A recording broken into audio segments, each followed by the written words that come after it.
Welcome to another video. Today I was going to show you some build tips on how to do survival deeper well. I'm gonna do a guide, well, guide more like tips, that will help you build from easy to uh, insane and nightmare.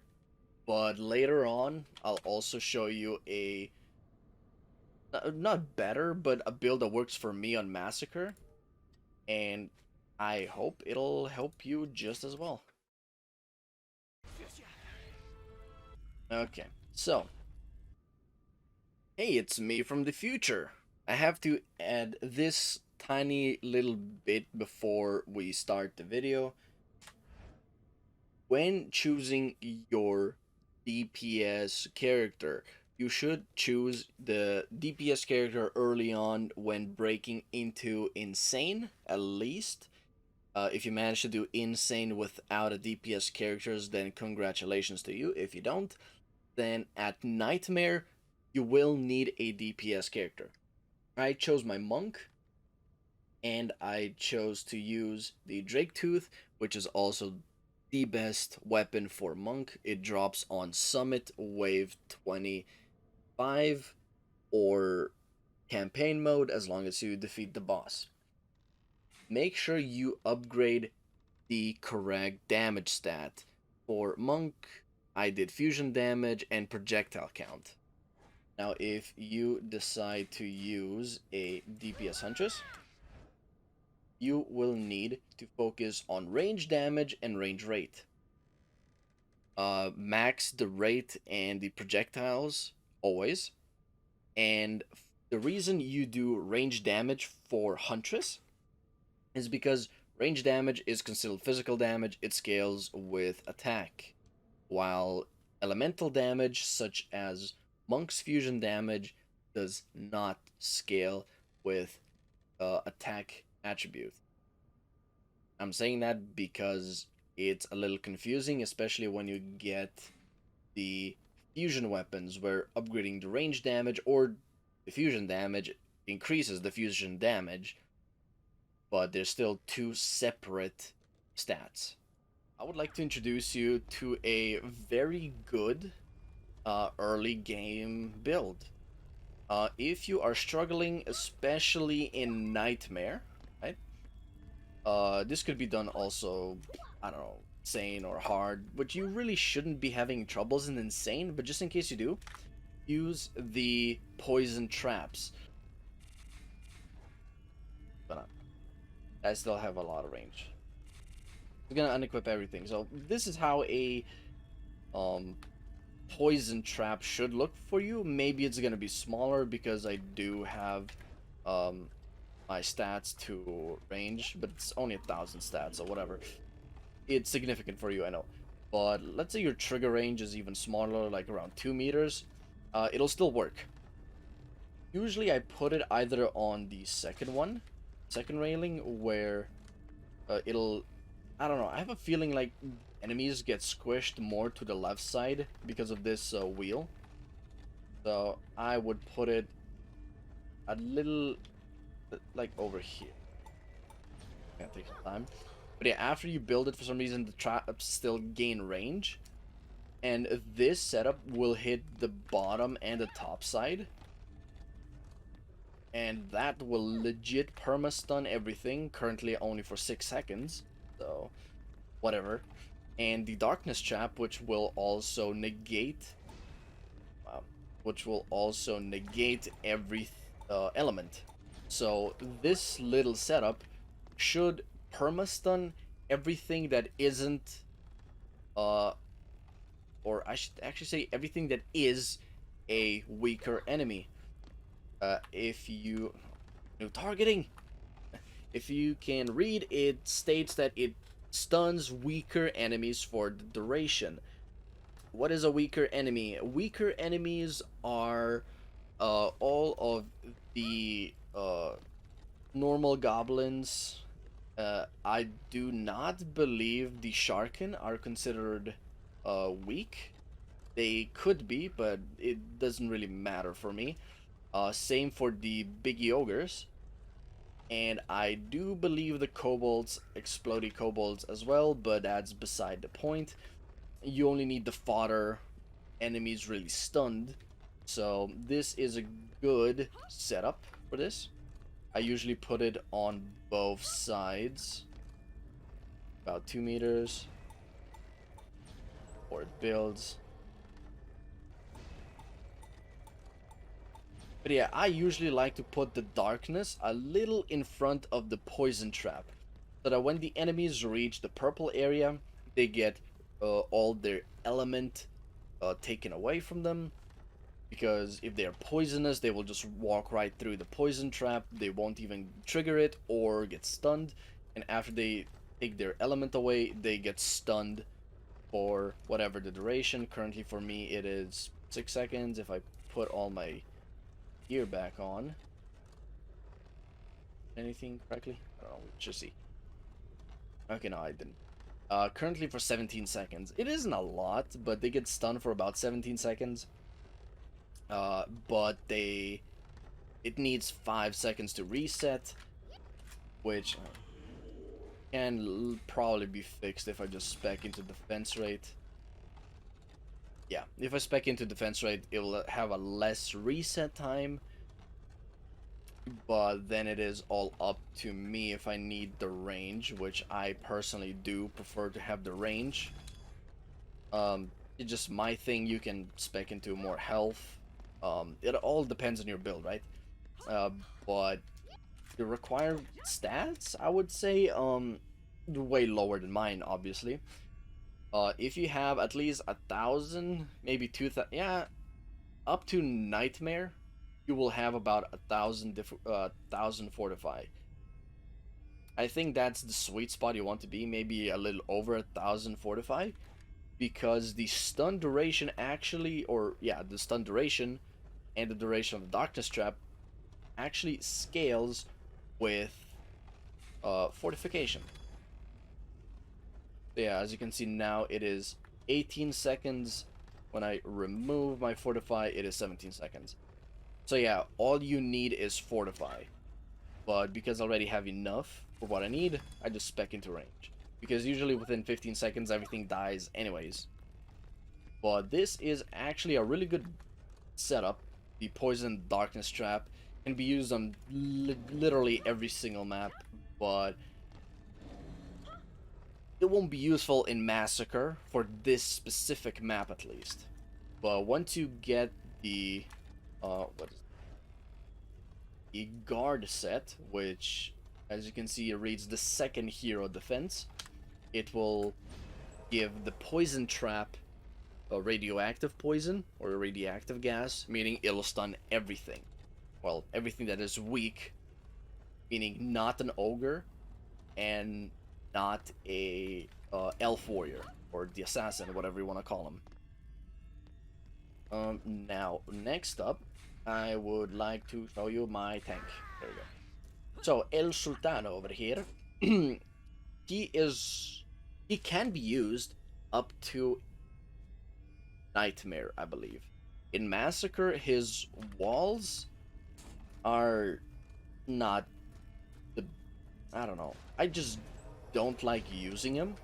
But if I did, this is how I would spend it. But as you can see, that took like, what, 6, 12? 12 DU. 12 DU to build... well, what is that, 4 lanes? It's too much. Past Nightmare. Early Nightmare, this is still good. Right? And I will actually be using my... I still need to build my Waller. The way I would build with an Eevee, and why she is better, if you cover about half the lane, I usually look at the intersect here, and do a... Come on, 3DU. A 3DU wall. This will block both lanes for 3DU. Well, remember, Squire only did 3DU for one lane. Here I got 3DU for 2 lanes.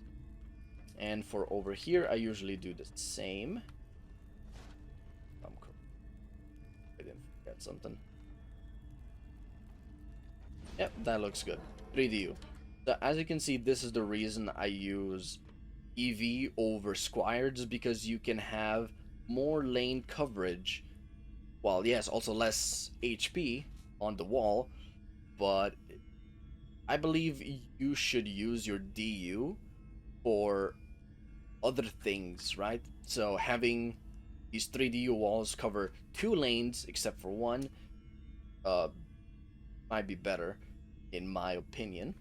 So when you do Insane and Nightmare, Insane mode should still be easy for this map. You can just do whatever, just like, oh, boom, I don't know, let's just pop 2 flame bursts like this, you know, and then go with the actual builder.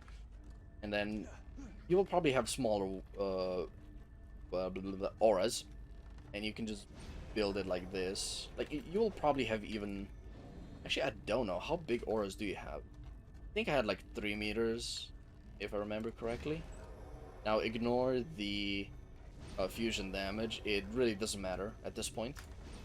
As long as you build like this, most enemies up to like Insane mode, maybe even Nightmare, will get completely demolished in this area. Why did I also put the Strength Drain? To nullify the Elemental Attunement.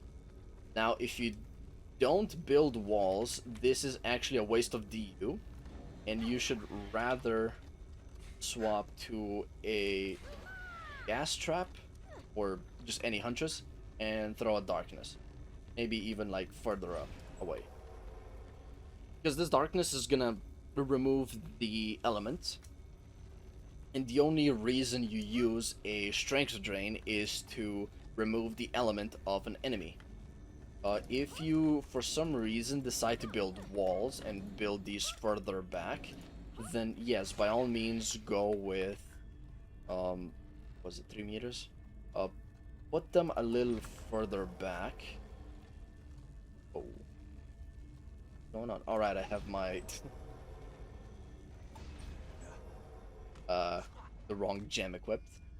Put them further back, then you can go back into your wall, and you can just do a simple 3DU wall over here. Every enemy inside that is gonna take less, is gonna deal less damage, sorry. So your walls are gonna be able to tank more. I would do the same over here. I don't like. Yeah, that's good enough. And again, let's say you have about 3 meters. I'm probably being too generous here. 3 meters.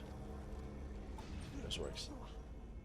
So yeah, anything in these auras will just get killed, really. They won't be able to deal enough damage to the actual blockades. And if you don't want to use EV or don't have an EV, just use the Squire. You can just... Can I please sell it? You can also just use 2 spike blockades instead of... That wasn't... Oh. You can just use 2 spike blockades like this. This, however, only works for Nightmare. I'm not sure, because I haven't done this with Nightmare, but I believe this will work in Nightmare. So, aside from the walls, the towers that you should probably use are the DSTs, the Deadly Strike Towers. Now, I currently have fused ones. I don't know, you will probably not have fused. For end game, late end game, right? When you go Massacre, you will only need about 300 fusion damage.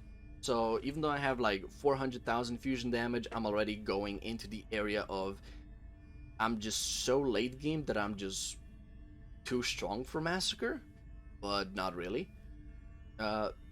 I think the minimum damage requirement is like 250, maybe 300,000 fusion damage So that would mean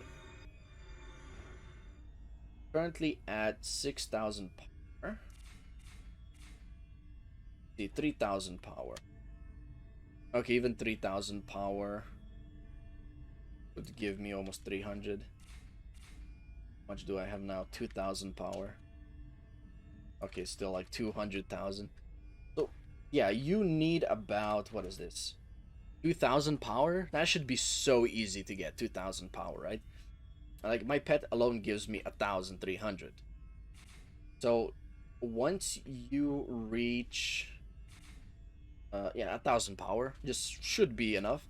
When you reach in nightmare mode, so in nightmare mode, I think you should have like 1,000 power. So dealing 100 physical damage, this should be good enough for in nightmare. But if you don't have 100 power or 1,000 power, sorry, I think it should still be good enough. Now, the way I would recommend to build 2 towers facing. I cannot play that.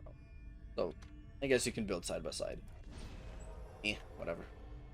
2 towers on each side.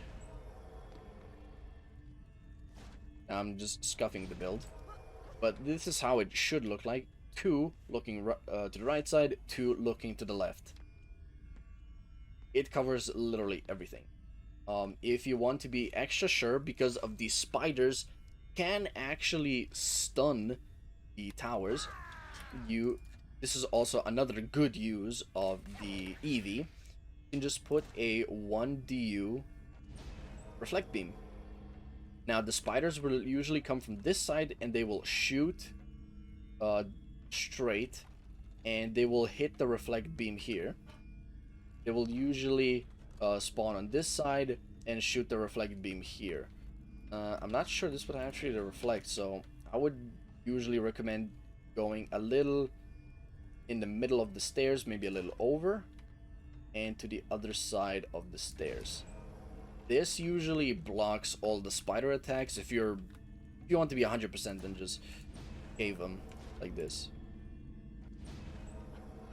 It looks funky, but if you want to be 100% sure, you can also do it like this. This will only work up to Nightmare, however. This will not work in Massacre, trust me, I have tried. It will maybe work for like campaign, and maybe wave 14 clears, not wave 25, however.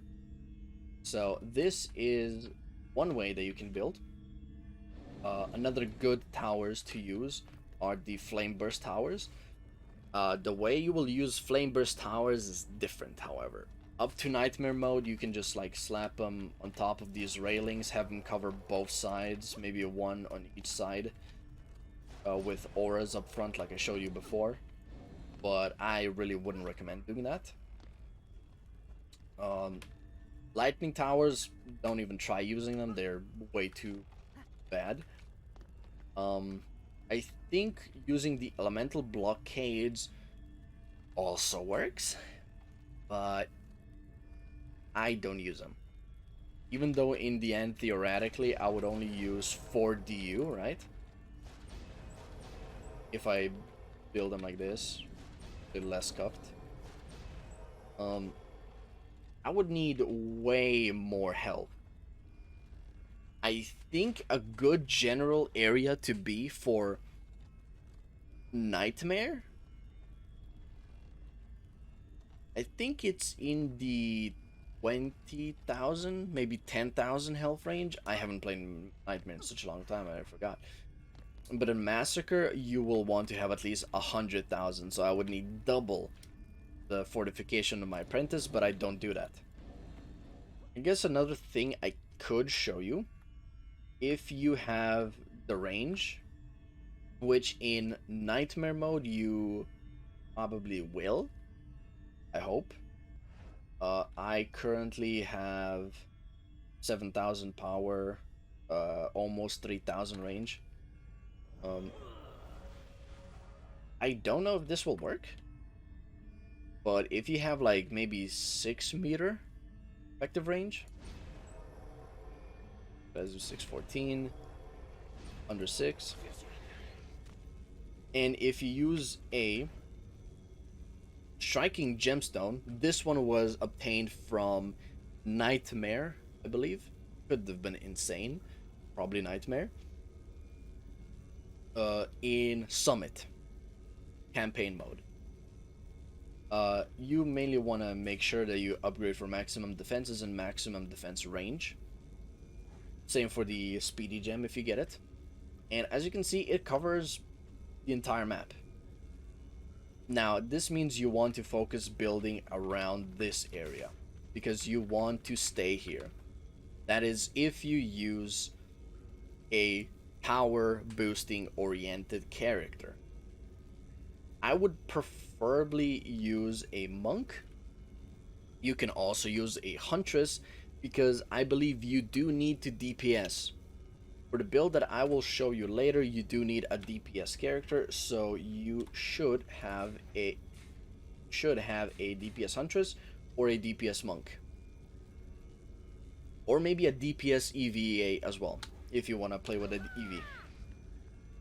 The main reason why I need DPS characters is because in my build, your only weakness are going to be the djinns that you will actually have to shoot. So whoever you use as your DPS on this map only, I would recommend using the striking gemstone as your pet. Now, if you don't have a build character like me, and then a DPS,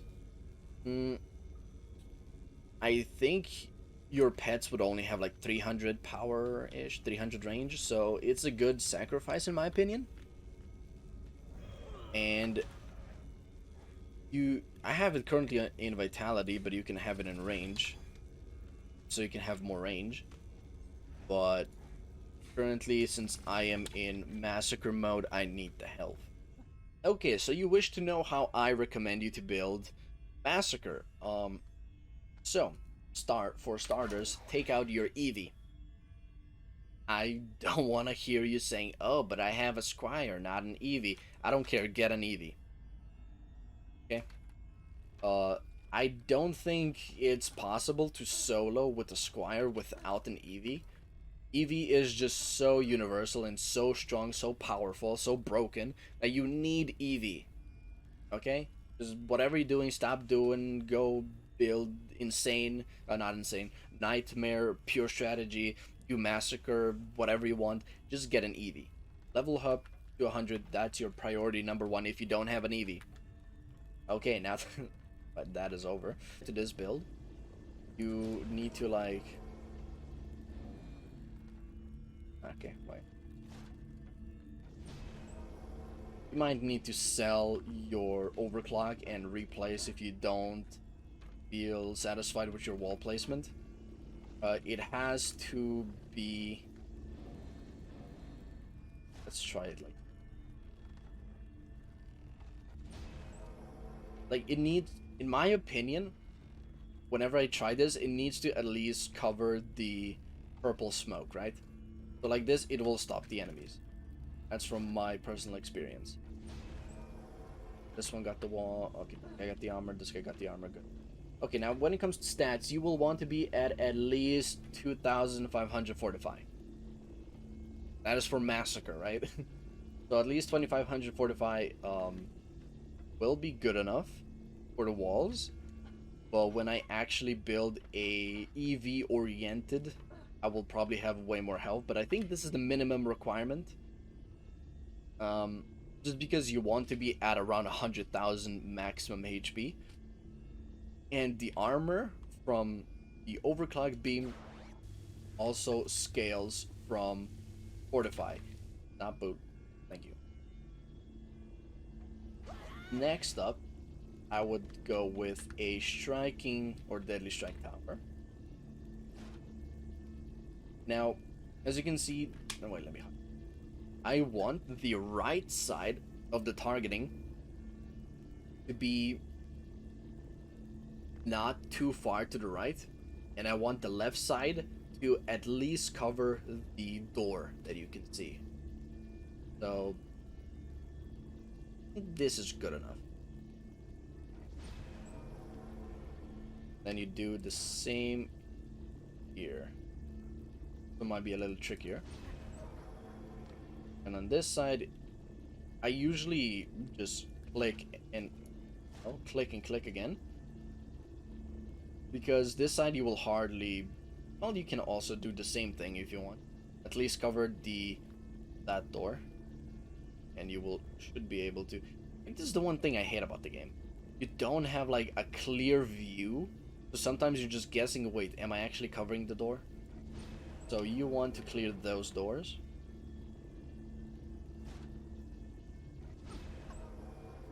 Then double check that you have your towers boosted. As you can see, the beauty of the overclock is currently gives me 50% more damage. It used to be like what, just below 400. Yeah, just below 400. Now it's 800 fusion damage, right? So I don't think that's 50%. It's more like 100%. I could be wrong. Maybe my math is off, but yeah, I don't know. The other thing is the bonus range and the bonus attack rate of the overclock beam scales with the corresponding attribute. Well, so having a overclock EV with every stat is good.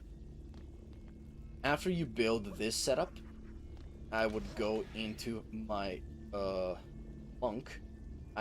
On my monk currently I have fusion damage on electric auras. I do not think that's necessary, but you need to have at least about 6 meters of effective range. I'll have 7. Play strength drain and snare and fuse or electric aura if you don't have it fused. And on your DPS character, which will have the striking gemstone, will want to stand. Oh, sorry. Okay. It'll be a little tricky because if you look away, sometimes the auras are just gonna shrink back. Hopefully they aren't this time. And yeah, this is legit the build that I would recommend if you are struggling. Even though I have quote-unquote good stats, this specific build allowed me to beat this specific map when no other builds helped. And because I have 3 DU left, I might as well just do the most important thing, reflect beams. You will put them on both sides. Try to put the maximum 1 DU. Over exaggerated there. You want to cover the backside so that if you want to kill sirens, you can shoot them from this aura stack. The reflect beam will protect you from the sirens, and the front 2 reflect beams will protect you from the ogre's snots as well as the kamikaze kobolds. Now the upgrade priority, I would like to always put at least 1 upgrade into each reflect beam blocking field, because I feel like having over 100,000 health is just safe, right? You can also do it with less, but that's how I do it because following my stats. The reflect beam, I max first. Or not reflect beam, sorry, overclock beam. I max first. I find that to be the general priority. From the overclocks, 60% bonus armor is the most you can get. That's why I'm not even trying to get more right now. I would much prefer having all the damage I can so that my DSTs can all of a sudden deal like 700. Remember how they were like 300, 400 damage? Yeah. Your main source of damage is gonna come from the overclock beams. Now with the rest, I will just put 4.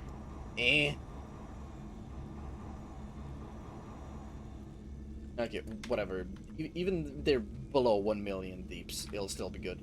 Yeah, why does this reflect beam have to? Oh well. It'll reflect 8,000 damage that will not hit anyone. But yeah, the downside of the current update, which is 1.2 point something. It's a 1.2 update. I don't think it's 1.3 yet. But this was basically recorded on the 25th of January. So the hot patch was 3 days ago on the 22nd. So why don't I show you this build? One good thing that I learned from a fellow YouTuber who does better content than me, usually ogres will pop out first, sometimes not, and your DSTs will kind of focus on those two doors instantly on the ogres, right? So you want to press C, right click, swap, start the round. And then you can basically kind of AFK. This will give everyone attack speed. As you can see, currently they have 0.78. They had about 0.33, I think, maybe 0.12. Now you want to focus on killing the Djinns, because I have a boost monk.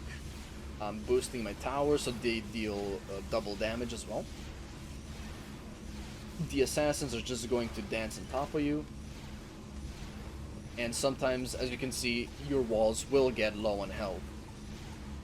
This could be because of my not perfect stats.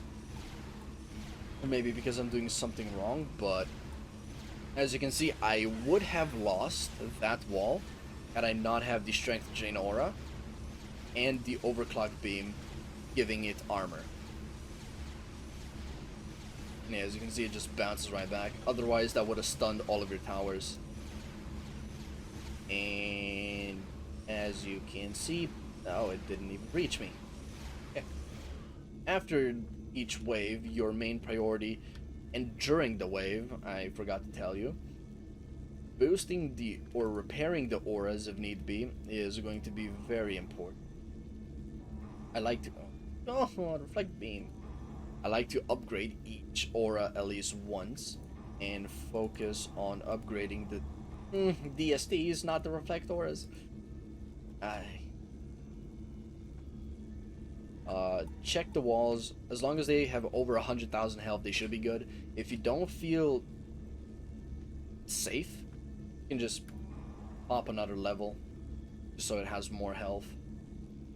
Again, swap back to the apprentice to give your DSTs more accurate. Swap back to your main DPS, and they currently have 0.20 for 1 million, and if I pop my boost, they have almost 2 million damage. And focus on Djinns again. This is a semi-AFK build. It works for me. I believe this will work for mostly all levels, or not levels, difficulties. However, you might not get as much potential out of it if you play on Nightmare or Insane mode, because you won't have as big range. As you can see, my Strength Drain aura is not getting the range, so I need to move further but not fall off.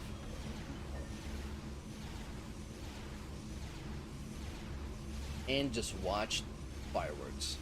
Really? Electric aura, don't do this to me. Now Ensnare aura is doing... this is the only downside. Yeah, you can just shoot the sirens. You're good. Come on, just die.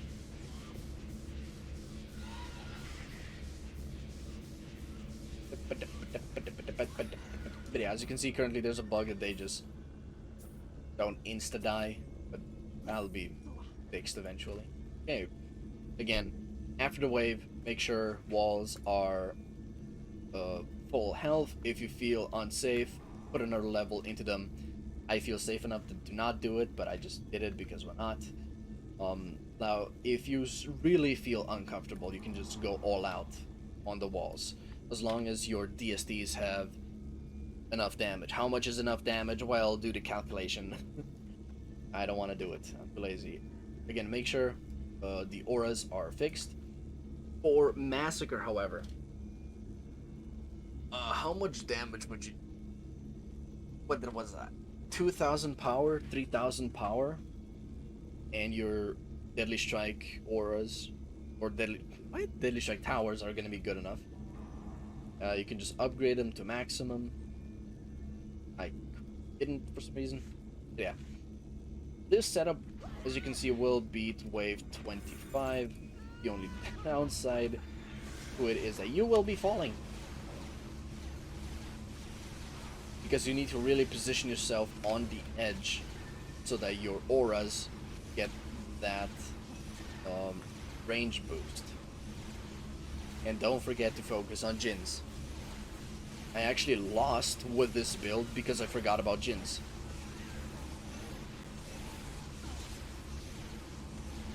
Because all they did is they walked up, destroyed a DSD, or stole it, my overclock died, and I cried. Now, of course, this build works better if you do not 23 starts, because you can have everything upgraded to maximum. But yeah, that's basically it, the build that I run. The build that gets me going on this map. It reflects all the unwanted attention. And it's a pretty safe build. Though if you die, it's not that safe.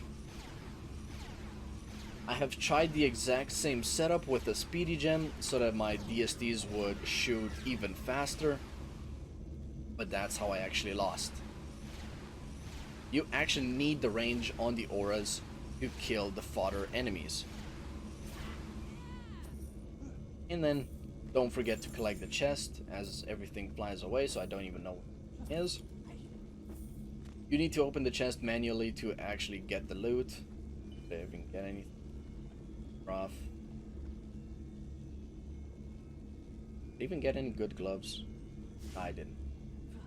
But yeah, I'm currently also farming so I can get a what's it called?